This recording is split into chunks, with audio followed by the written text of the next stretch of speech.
சொக்கநாதன் பெற்றெடுத்த பிள்ளையாராம்.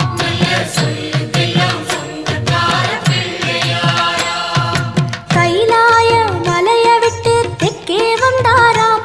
இந்த பிள்ளையார் பட்டி கண்டு இருந்து விட்டாராம்.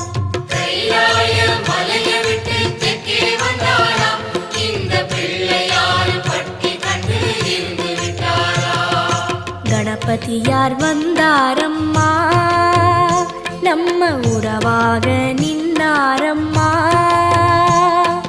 கணபதியார் வந்தாரம்மா, நம்ம உறவாக நின்னாரம்மா. சொக்க